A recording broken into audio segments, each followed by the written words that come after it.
RealLyfe Street Stars. We're doing a new segment for those who, are fans of the channel. Those who have went out and watched the interview with Attorney Larry Taylor. Very good interview. One of our longer interviews, getting your full story.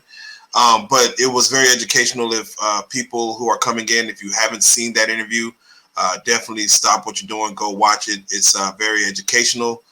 We talk about all matters just throughout, what's going on just with cases and things that, I know you guys are interested in. But with that being said, we do have you on. First and foremost, let me go ahead and introduce yourself again, Larry, if you don't mind. My name is Attorney Larry Taylor. I'm the managing partner for the Johnny Cochran Law Firm in Texas and Oklahoma. Okay, thank you. And the host of Tailor-Made Conversations on TailorMadeLaw.com. Definitely not. Thank you for even having me, of course, coming to represent the RealLyfe on that conversation on your new podcast.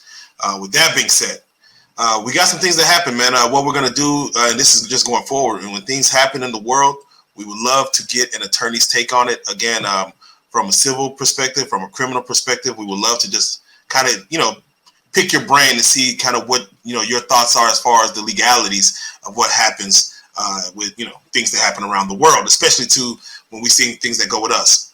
Now, with that being said, let's go and jump in it like this. I want to have a discussion as far as Travis Scott being arrested in Paris. As people know, we just had the Olympics. It just ended as of yesterday. But of course, as the U.S. won against Serbia, Travis Scott, he has a situation. So before I'm gonna play a little bit of the footage. What was your knowledge of the case prior? How did it come to you as far as what you just scrolling through your phone and saw Travis Scott arrested? Did someone call and say, hey, or were you watching it live on the news or anything? Well, I have a very deep interest in what happens with Travis Scott, going all the way back to Astroworld. And so I personally have a marker on my browser that anything that happens Travis Scott wise pops up on my feed. Okay. All right. Well, with that being said, he's been in trouble with the law before. I mean, I think he was just arrested in Miami, literally, I guess some weeks ago or something of that nature. But what I want to do is I want to go ahead and play the footage for those who haven't seen what we're speaking of with Travis Scott being arrested in Paris. I'm going to go ahead and play it, and then we'll come back on and speak with you in regards to what, let's break down the video. So let me go and do that now.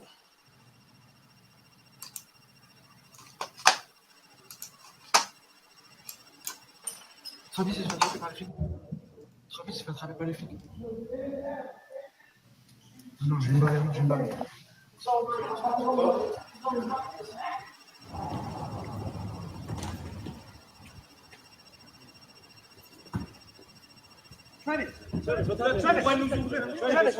what happened? What happened, Travis? Travis, what happened? Vas-y, Max, mets-toi dedans. Sorry. Travis, what happened? Travis. De l'autre côté, Ali. Devant, en face, allez, en face. Au milieu.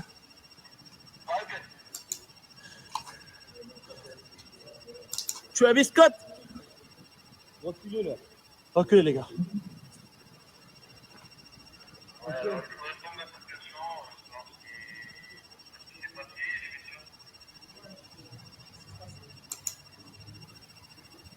Ouais, mais attention, il y a des grappes.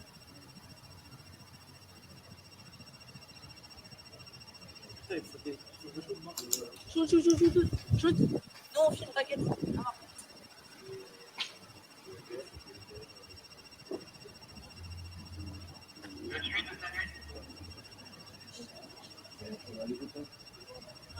Reculez, messieurs, là. Allez. Désolé. Pas de souci. All right, so we'll stop it right there. Let's get back to you, Larry, in regards. All right, so that video surfaces, of course, right after the U.S. versus Serbia win. You could tell Travis Scott has the same clothes on, so it happened obviously that night. from your take on that, just give me your thoughts first. Not even from a lawyer standpoint, but just give me your thoughts on just watching, that happen, just as maybe a fan of Travis or your Houston, ties. Just give me your thoughts on it. That's a scene that we've all probably seen before. One of our friends has had a little too much to drink, and at that point, we're saying, "Hey, let's go back to the room," and they're saying they don't want to go back to the room, or that the room is one way, but they're discombobulated and really don't know what's happening or have an understanding of their surroundings.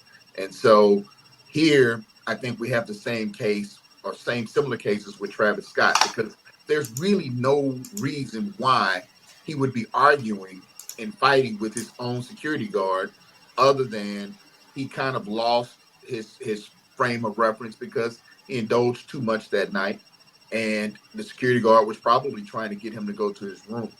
And so, looking at what little we saw prior to his arrest and him being put in handcuffs, it seemed like he wanted to go to his room.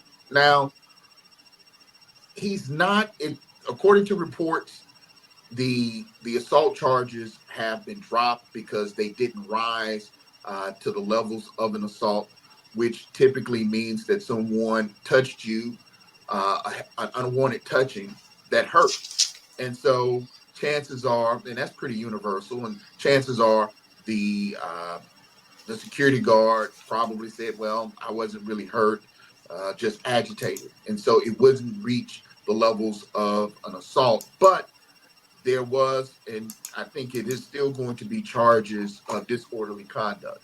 And that typically happens anytime that you're in a public place and you cause a disturbance outside of a normal or allowed disturbance, like a celebration of a game. And so fights or throwing things or anything that might cause anyone to be in fear or apprehension of coming in that area can be considered disorderly conduct, or just doing something that, like I said, is not in the normal course of your activities. And so he should be fine. It is a foreign country. I don't necessarily know at this particular juncture how that's going to affect him potentially entering back into that country. But if it's a low-lining misdemeanor, and it's not an assault or it's not a theft, most countries kind of overlook that. And so I'm believing that that's what's going to happen here. One of the concerns that I did have was how they handled him. Yes. He did not seem as if he could not walk himself. Um, I was a little concerned about the way they held his arms, dealing with his joints and his shoulders. And so, I think that probably could have been handled a little bit better. They might have even allowed him to potentially go back to his room and sleep it off with maybe security at the front door, But given his actions, they may have been afraid that he would have tore up the room or done something or caused damage to the room. And so that's why he ended up going with law enforcement to sleep it off. Okay, so I want to stay right there. And of course, I don't know how civil suits work in Paris, but when someone gets arrested and get handled in a certain way, as you've seen, like this is probably a little excessive for what you guys were called for to do. Does he possibly have, and let's just say if this was in America and this was the same thing happened, let's say in New York or somewhere, just whatever state, is it possible that he could have a suit against the police by being arrested in a certain way, or do people have probable cause to file a lawsuit if they are handled, kind of roughly when it comes to an arrest? In most countries, or should I say in some countries, especially countries that are those countries in Europe, I believe that there are laws that protect what they would call over-policing or police brutality. However, in this case, and just keeping it real life, Travis don't want that. Travis basically wants, if I'm his attorney at this point, I'm saying to him, let's take this misdemeanor, let's pay this fine, let's get you back home, and let's be done with it. Because if you get to going into trying to go after the hotel or go after the police department, then you run the risk of potentially opening the doors for that assault charge to come back. And that's when it becomes a problem. And so it's not, and this is the messed up thing about the law. Just because you said something or you didn't want anything to happen on day one, it doesn't prevent on day 5 or 2 weeks later from that same victim coming back and say, I do want to bring charges at this point. And so at this point, it would be best for Travis to make this cause as little ruffles as possible and allow this low-lining, disorderly conduct to happen and be gone. And it's a good chance that if they have laws such as deferred or even a conditional dismissal, he can pay a fine, he can do a PSA, and the case will be dismissed and he can go on about his life. Do you feel that the paparazzi were called by the police or they were already out there? Just your thoughts. Man, look, I'm going to tell you right now from personal experience, if you have someone who is high profile, most news stations or even freelancers are going to be positioned out there in hopes that something happens. And so we didn't see a ton. Like, for example, we didn't see 30 or 40 news outlets there. And most of them had cell phones. So it wasn't major cameras. And so, and it was probably around 5 to 8 of them. And I'm believing that those individuals were just stationed out there hoping that something happened. And the other thing that happens a lot is that hotel staff is paid by individuals to alert them when something happens. Correct. Okay, so from what you're saying, just to kind of bring it back, Travis, they allowed him to, of course, hey, we're not going to drop charges. There's nothing here. I know he has the public embarrassment of getting arrested and getting handled like that. This is still Travis Scott we're talking about, an international artist. But he should allow just that to just let the dust settle, not worry about, any public ridicule because of the arrest, and just take it on the chin, go ahead and move on, get back to America, get back home, keep on moving. Yeah, most definitely. And that's one of the things when I represent individuals like yourself who are high profile. If you go somewhere, and I'm your attorney, I'm usually somewhere in the background and I'm watching and assessing the situation around you, especially if you're going to another place that is going to be high profile. So let's say, for example, you decide you want to go to the Oscars or to the Grammys. I usually show up days in advance to kind of scope out, get an idea of who the law enforcement officers will be that day, and get a feel for the courts and the lay of the land. And then that way, when we're there, if something does happen, we have an idea how to quickly get it done. Because the thing is, you want to try to avoid these type of situations and keep your clients from being embarrassed, because that costs money. That may cost you an endorsement deal, that may cost you a concert or something of that nature. And so you want to try to stay out of as much trouble as possible. And so it's important to kind of know where you're going, and knowing the lay of the land really reduces the chances of something like this happening. Okay, perfect. Thank you. Thank you for your knowledge on that scenario.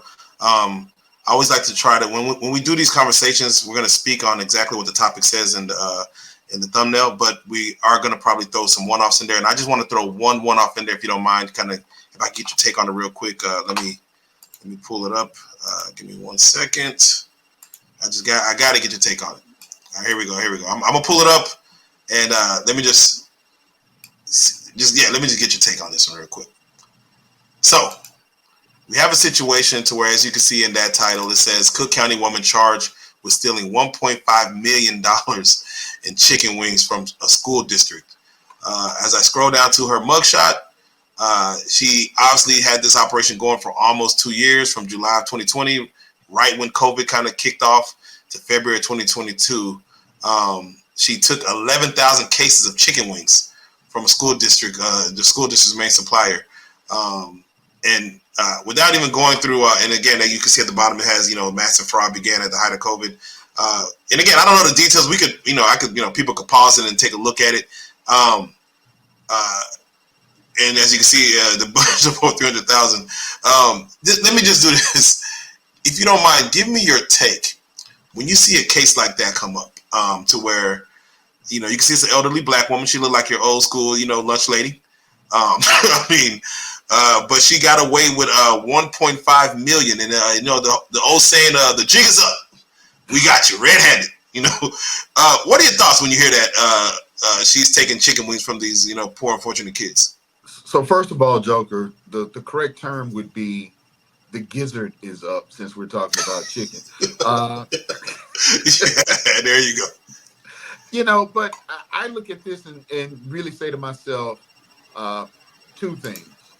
The first is, who really put this woman up to that?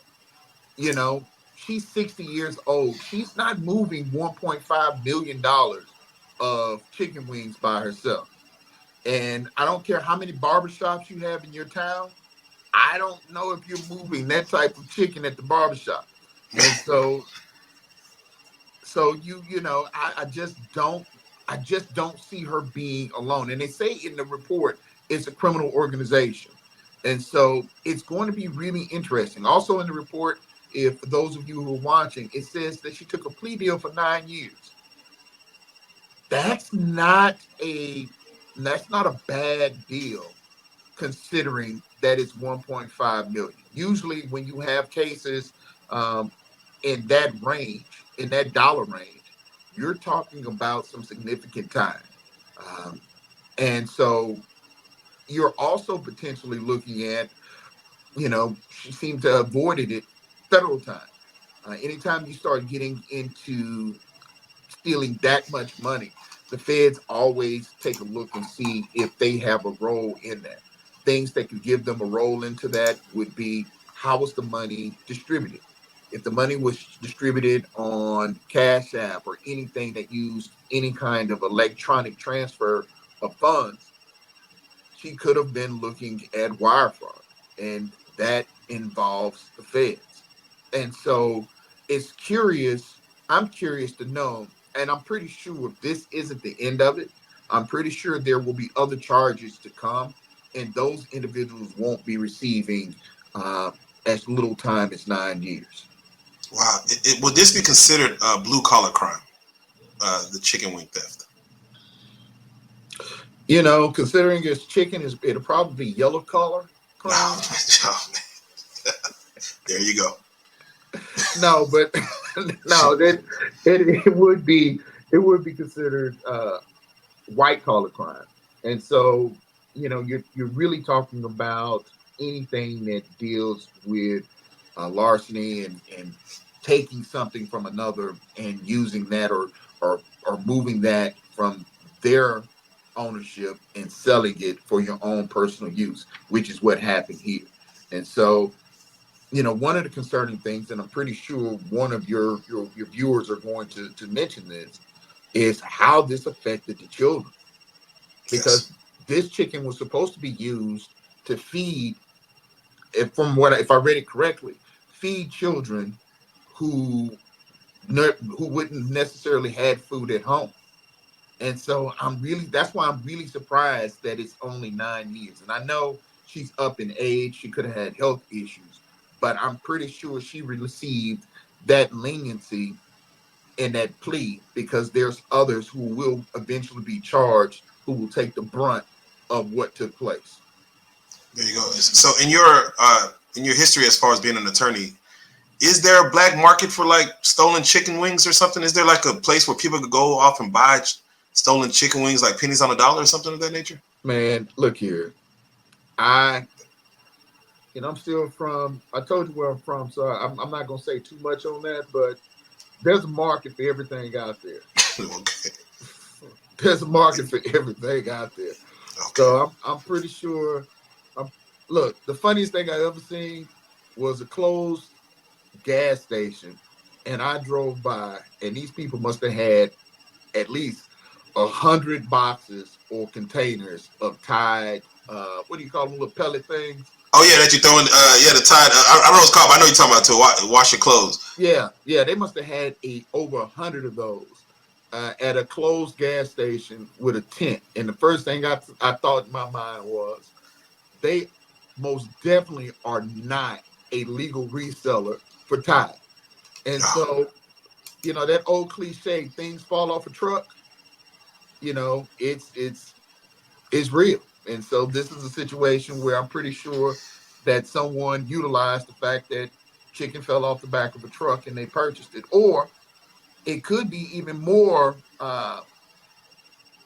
complicated, or it could be more to it, in the sense that it could have been a restaurant that could have been purchasing this chicken. I see what you mean.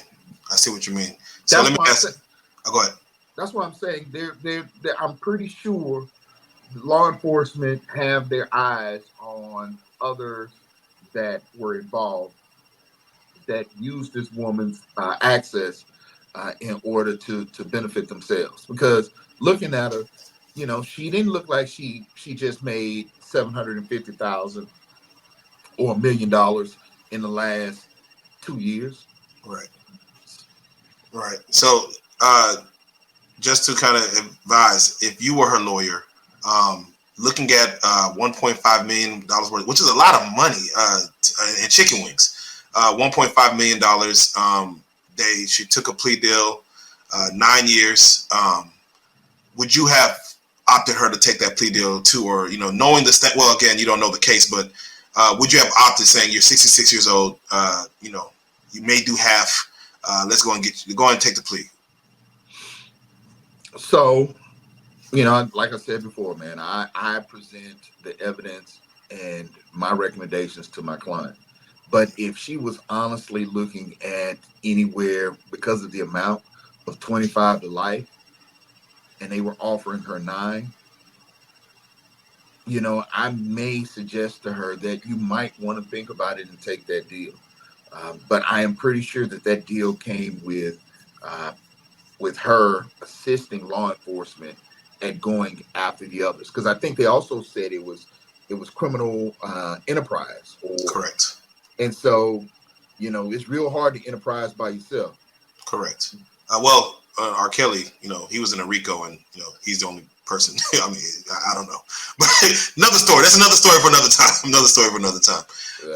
Yeah. Well, with that being said, I know there is another case I would love to talk to you on a different matter. I know you probably heard the story. I'll let you get your thoughts together on it. But the young man who was riding with his 7-year-old nephew and was he tried to drag a police officer a few blocks and was shot and killed.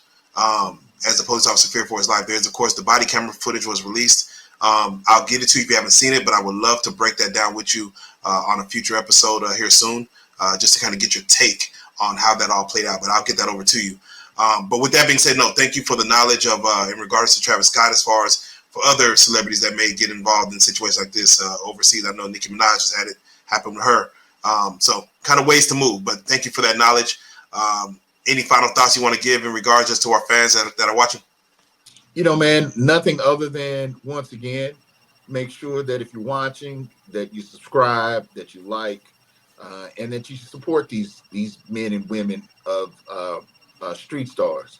They're doing a good thing. I've had an opportunity to speak with them. I really like what they're doing. They've made me the real life lawyer. And so I'm traveling. I just get off a plane and I get a call from the real life Joker saying, "Hey, can you talk about this subject?" I was like, "Man, I'm here for my sister's birthday. I didn't bring a suit, but for you, I'm going to get to the hotel room, pop up the iPad, and I'm going to tell the people what you want them to know." Man, and we appreciate you for that, man. But yeah, this is going to be an ongoing topic because, again, we like knowledge, and knowledge is power, and knowing is just half the battle. So with that being said, Attorney Larry Taylor, man, if you don't mind, also let them know how to follow you on any of the platforms you're on. You can follow me on YouTube under TaylorMade Conversations. The website is tailormadelaw.com. If you have questions and you want to know if you have a case, you can always go there, and one of my paralegals or attorneys will let you know exactly what we think the situation is And you can follow me on Instagram at Larry Taylor II. Perfect. I definitely appreciate you, man. If there's, of course, any fans that have questions, like he said, he gave the links, he gave the drops, he gave the IGs. Y'all definitely hit him up. Very knowledgeable. We'll be touching base with you soon because, of course, the world keeps on spinning and things keep on happening. So with that being said, we got to say it again, man. The real life lawyer, man, attorney Larry Taylor, you are a real life street star. We salute it.